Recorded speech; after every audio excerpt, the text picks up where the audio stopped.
मित्रांनो, माझ्या शेजारी एक मुलगी राहायची. तिचं नाव नेहा होतं. ती माझ्यापेक्षा 1 वर्षाने मोठी होती, पण आम्ही दोघं एकाच वर्गात शिकायचो. आम्ही नेहमी एकत्र असायचो, गप्पा मारायचो, मजा करायचो. आमच्या शेजारी आणखीही मुलं-मुली होते, पण आमच्यात खूपच छान मैत्री होती. नेहाचा रंग थोडा सावळा होता, पण तिचं व्यक्तिमत्व मस्त आणि आकर्षक होतं. सावळ्या रंगामुळे तिला कोणी फारसं पसंत करायचं नाही. इकडे मीही दिसायला काही खास नव्हतो, फक्त अभ्यासात चांगला होतो. मी चेहऱ्याने इतका प्रामाणिक दिसायचो की कोणीही माझ्यावर सहज विश्वास ठेवायचं. एका दिवशी नेहा शाळेतून घरी आली. ती खूप उदास दिसत होती. मी विचारलं तेव्हा तिने सांगितलं की तिच्या बॉयफ्रेंडने तिला सोडलं आहे. त्याने तिला काळी म्हणून टाकलं होतं, त्यामुळे ती खूप दुखावली होती. घरी येताच ती रडायला लागली. मी तिला खूप समजावलं, असं काही नाही, तू खूप सुंदर आहेस. कुणाच्या बोलण्याने तुझं सौंदर्य कमी होत नाही. ती माझं ऐकत होती आणि माझ्या बोलण्याने तिला बरं वाटत होतं. माझ्या या बोलण्यावर ती हसली आणि म्हणाली, मी त्या काळीची बोलत नाहीये. मी म्हणालो, हो मला माहितीये तू त्या काळीची बोलत नाहीस, पण सांग, जर तुला आणि एका गोऱ्या इंग्लिश मुलीला एका अंधाऱ्या खोलीत बंद केलं तर कोण हाताने चाचपून सांगू शकेल की तुमच्यापैकी कोण जास्त मस्त आहे? माझ्या या बोलण्यावर ती विचारात पडली. मग म्हणाली, याचा काय अर्थ? मी म्हणालो, गैरसमज करू नको. माझा म्हणण्याचा अर्थ असा की जर त्या माणसाने तुझ्या व्यक्तिमत्वाला हात लावला आणि त्या गोऱ्या मुलीच्या व्यक्तिमत्वाला चाचपला तर तो म्हणेल की ही मुलगी जास्त मस्त आहे. आता तिला समजलं की मी तिच्या टाईट व्यक्तिमत्वाचं कौतुक करत होतो. ती हसली आणि तिचा बॉयफ्रेंडचा राग शांत झाला. अशा गप्पा मारत मी तिला हसवलं. मग ती माझ्यापासून वेगळी झाली आणि तिच्या खोलीत गेली. दुसऱ्या दिवसापासून ती मला जास्त लक्ष देऊ लागली. तिचं घर माझ्या घराजवळ होतं, त्यामुळे ती आता अभ्यासाच्या बहाण्याने माझ्या घरी यायची. आम्ही हळूहळू आणखी जवळ आलो. एकदा तिने मला सांगितलं की ती मला पसंत करू लागली आहे. मी म्हणालो, मी तर तुला खूप आधीपासून पसंत करतोय. ती म्हणाली, खरंच? मी म्हणालो, हो, तू मला खूप आधीपासून आवडतेस. त्यावेळी आम्ही कॉलेजच्या एका रिकाम्या वर्गात होतो. ती जवळ आली आणि मला किस दिलं. मी तिला माझ्या मिठीत घेतलं. तेव्हा तिचे व्यक्तिमत्व मला जाणवू लागले. मग ती माझ्या कानात हळूच म्हणाली, माझे व्यक्तिमत्व कसे आहेत? मी तिच्या व्यक्तिमत्वाचा हाताने अनुभव घेत म्हणालो, एकदम मस्त आहेत बेबी. ती शहारली आणि तिच्या तोंडातून आवाज निघाला. मी म्हणालो, आपण रिकाम्या वर्गात आहोत खरं, पण इथे कोणीही येऊ शकतं. ती माझं बोलणं समजली आणि माझ्यापासून वेगळी झाली. मग आम्ही दोघं वर्गाबाहेर पडलो आणि एका रिकाम्या उद्यानात गेलो. तिथे गप्पा मारू लागलो. तिने मला सांगितलं की लवकरच तिला सुंदर अनुभव घ्यायचा आहे. मी म्हणालो, मी तुझी इच्छा शांत करण्याची काहीतरी व्यवस्था करतो. ती हसू लागली. आता माझी भावना दाटून येऊ लागली. तेवढ्यात माझ्या फोनची रिंग वाजली. मी पाहिलं, माझ्या आईचा कॉल होता. मी फोन उचलला आणि म्हणालो, हो आई, सांग. आई म्हणाल्या, बेटा, आत्ताच तुझ्या मावशीचा फोन आला होता. त्यांनी सांगितलं की आजीची तब्येत बरी नाही. तू लवकर घरी ये. आम्ही आजीकडे जाण्याचा विचार करतोय. मला समजलं की माझ्या प्रेयसीच्या जीवनाचा अनुभव घेण्याची योग्य वेळ आली आहे. मी म्हणालो, आई, माझ्या युनिट टेस्ट्स आहेत, त्यामुळे मी तुमच्यासोबत येऊ शकणार नाही. आई म्हणाल्या, अरे, मला तर माहीतच नव्हतं. ठीक आहे, आम्हाला जाणं आवश्यक आहे. मी तुला घरी एकटं सोडून जाईन. तू जेवणाची व्यवस्थित बघशील ना? मी म्हणालो, हो आई, मी सगळं सांभाळेन. तुम्ही माझी काळजी करू नका. मी आता घरी येतोय, मग सगळं बोलतो. फोन बंद झाला. मी माझ्या नव्या गर्लफ्रेंडच्या डोळ्यात पाहिलं आणि डोळा मारला. नेहा ही खुश झाली. मी तिला दुसऱ्या दिवशी रात्री 8 वाजल्यानंतर घरी यायला सांगितलं. दुसऱ्या दिवशी सकाळी माझे आईबाबा आणि लहान भाऊ आजीकडे गेले. त्यांच्या जाण्याबरोबरच नेहा माझ्या घरी आली. ती अभ्यासाच्या बहाण्याने आली होती. मी तिला आत बोलावलं, दार बंद केलं आणि सर्व पडदे नीट लावले. आम्ही दोघं माझ्या खोलीत गेलो. खोलीत येताच आम्ही तुटून पडलो. मग आम्ही हळूहळू किस घेत एकमेकांना पूर्ण मोकळे केले. जेव्हा मी नेहाला मोकळं पाहिलं तेव्हा मी पाहतच राहिलो. काय मस्त व्यक्तिमत्व होतं. तिचे व्यक्तिमत्व पाहून माझी भावना दाटून येऊ लागली. मला वाटलं जणू मला काळं सोनं मिळालं आहे. मग ती मला म्हणाली, तू माझ्या जीवनाला तोंडाने सुंदर अनुभव दे ना प्लीज. हे ऐकून मी तिला सरळ झोपवलं आणि तिच्या जीवनाला तोंडाने सुंदर अनुभव देऊ लागलो. तिलाही खूप मजा येत होती. थोड्याच वेळात तिने जीवनातून रंग सोडला. ती म्हणाली, यार, आता जास्त तडफडू नको प्लीज, मला आता सुंदर अनुभव दे. ती सुंदर अनुभव घेण्यासाठी तडफडत होती, पण मी थांबलो. मग ती स्वतः उठली आणि ती माझ्या भावनेला तोंडाने सुंदर अनुभव देऊ लागली. 10 मिनिट तोंडाने सुंदर अनुभव दिल्यानंतर मी तिच्या तोंडातच रंगाच्या पिचकाऱ्या सोडल्या. मी तिला तिचा हेतू विचारला. ती म्हणाली, मला तुझ्या भावनेने सुंदर अनुभव घ्यायचा आहे राजा. आज मला असा आनंद कधीच मिळाला नाही. मी म्हणालो, मला तर हे सगळं कधी मिळालंच नव्हतं, पण आज मी तुला आकाशाची सैर नक्की करवेन. ती म्हणाली, नक्कीच माझ्या राजा, आता लवकर मला सुंदर अनुभव दे. मी तिला झोपवलं आणि तिच्या जीवनात भावना टाकली. तिच्या तोंडातून एकदम आवाज आला. ती या आधीही सुंदर अनुभव घेत होती, त्यामुळे तिला काही त्रास झाला नाही. मी पूर्ण भावना जीवनात टाकून सुंदर अनुभव द्यायला लागलो. अचानक ती म्हणाली, सुंदर अनुभव देत राहा, थांबू नकोस. गरज पडली तर माझे जीवन फाडून टाक, पण ताबडतोब सुंदर अनुभव दे. मीही तिला सुंदर अनुभव देऊ लागलो. मी तिला बराच वेळ सतत सुंदर अनुभव दिला आणि तिच्या जीवनातच रंगाच्या 5-6 पिचकाऱ्या सोडल्या. आम्ही दोघं सुंदर अनुभव घेतल्यामुळे थकलो आणि झोपी गेलो. 2 तासांनंतर माझी झोप मोडली तेव्हा मी पाहिलं की नेहा अजूनही माझ्या शेजारी झोपली होती. तिच्या चेहऱ्यावर एक शांत समाधान दिसत होतं. तिच्या सावळ्या रंगात एक वेगळी चमक जाणवत होती, जसं काही ती आनंदाच्या झुळुकीत हरवली होती. मी हळूच तिच्या कपाळावरून हात फिरवला तेव्हा ती जागी झाली. तिने माझ्याकडे पाहिलं आणि एक गोड हसू दिलं. काय रे, अजूनही माझ्या व्यक्तिमत्वाचं कौतुक करतोयस? ती गमतीत म्हणाली. मी हसलो आणि म्हणालो, कौतुक तर आयुष्यभर करत राहीन, पण आता उठ नाही तर कोणीतरी दार ठोठवायला येईल. ती हसली आणि म्हणाली, हो, आणि मग आपली ही सुंदर रात्र सगळ्यांना समजेल. आम्ही दोघं उठलो, तयार झालो आणि खोली व्यवस्थित केली. मी तिला कॉफी बनवायला विचारलं. ती म्हणाली, तू मला आकाशाची सैर करवलीस, आता मी तुला कॉफी बनवून देते. आम्ही दोघं स्वयंपाकघरात गेलो. कॉफी बनवली आणि गप्पा मारत बसलो. नेहाने मला विचारलं, पुढे काय? आपण असं कधी भेटणार का परत? तिच्या डोळ्यात एक उत्सुकता आणि थोडी भीती दिसत होती. मी तिचा हात हातात घेतला आणि म्हणालो, नेहा, तू माझ्यासाठी फक्त एक मैत्रीण नाहीस. तू माझ्या आयुष्यातील एक खास व्यक्ती आहेस. आपण असेच एकमेकांसोबत राहू, पण थोडं सावध राहावं लागेल. माझे आईबाबा परत यायच्या आधी आपण सगळं नीट करूया. ती मान डोलवत म्हणाली, हो, पण मला तुझ्यासोबत असा वेळ पुन्हा घालवायचा आहे. त्या रात्रीनंतर आमचं नातं आणखी घट्ट झालं.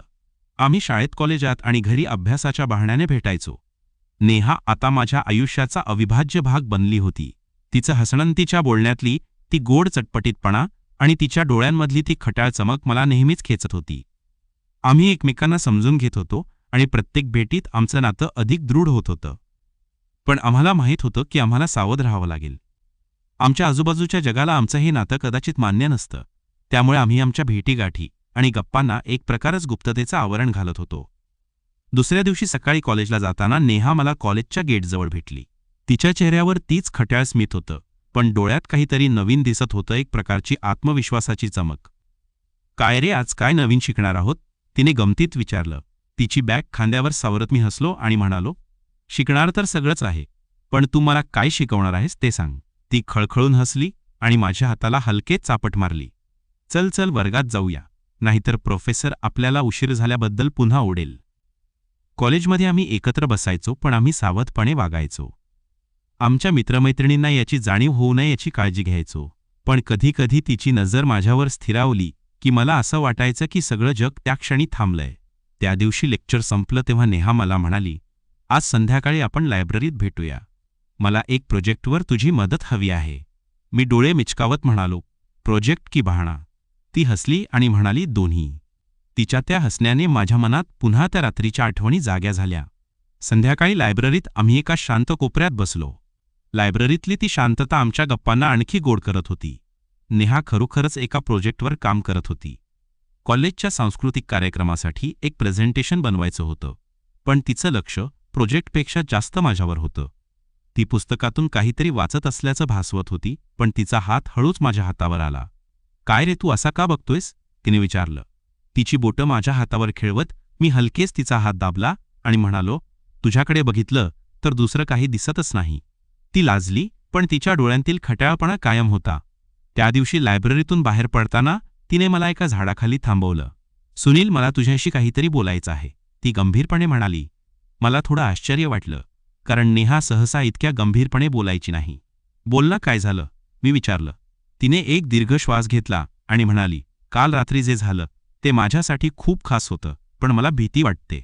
आपलं हे नातं, आपण कुठे चाललोय? मला तुझ्यासोबत सगळं हवंय, पण मला हेही माहिती आहे की आपल्या समाजात हे सगळं इतकं सोपं नाही. तिच्या आवाजात एक प्रकारची अस्वस्थता होती आणि तिचे डोळे मला काहीतरी सांगण्याचा प्रयत्न करत होते.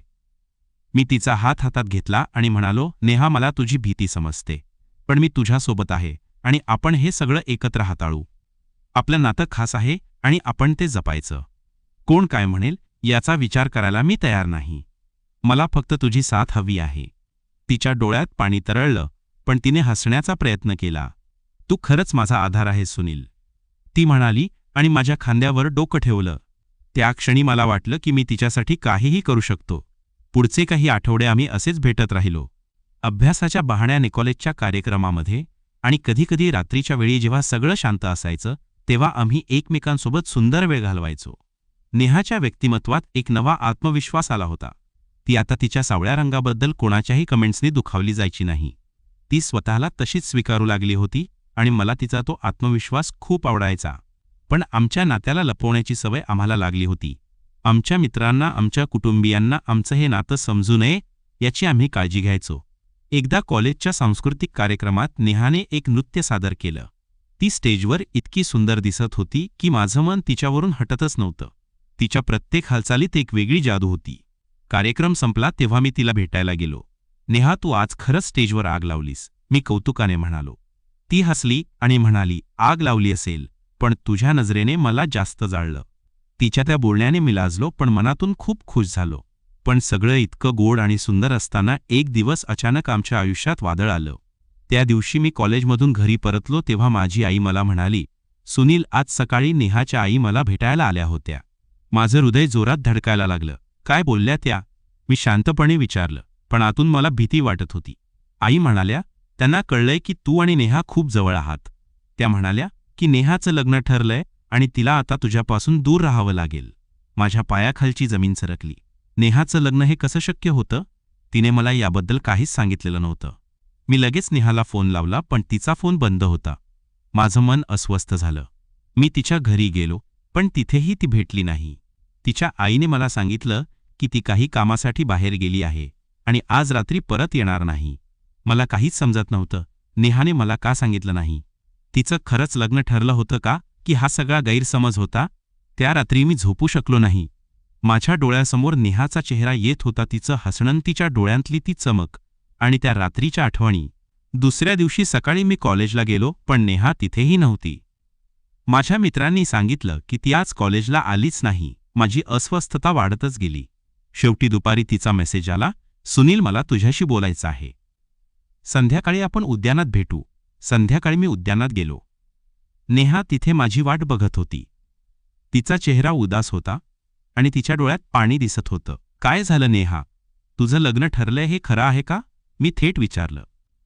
तिने डोळे पुसले आणि म्हणाली, हो सुनील, माझ्या आईबाबांनी माझ्यासाठी एक मुलगा पाहिला आहे.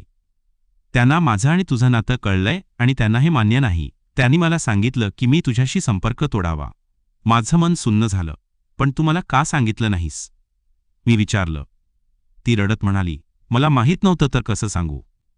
मला तुझ्यापासून दूर जायचं नाही, पण माझ्या आईबाबांचा दबाव आहे. त्यांना वाटतं की तुझ्यासोबत माझं भविष्य सुरक्षित नाही. मी तिचा हात हातात घेतला आणि म्हणालो, नेहा, मी तुझ्यासाठी काहीही करायला तयार आहे. तुला माझ्यावर विश्वास आहे ना? तिने होकारार्थी मान हलवली, पण तिच्या डोळ्यांतली भीती स्पष्ट दिसत होती. पण सुनील, आपण काय करणार? माझं लग्न ठरलंय आणि त्यांनी मला पर्याय दिलेला नाही. त्या क्षणी मला कळलं की मला काहीतरी ठोस निर्णय घ्यावा लागेल. मी म्हणालो, नेहा, आपण एकत्र पळून जाऊ शकतो. मला माहिती आहे हे सोपं नाही, पण मी तुझ्याशिवाय माझं आयुष्य कल्पू शकत नाही. ती थबकली. तिच्या चेहऱ्यावर एकाच वेळी भीती आणि प्रेम दिसत होतं. सुनील, तुला खरंच असं वाटतं? तिने विचारलं.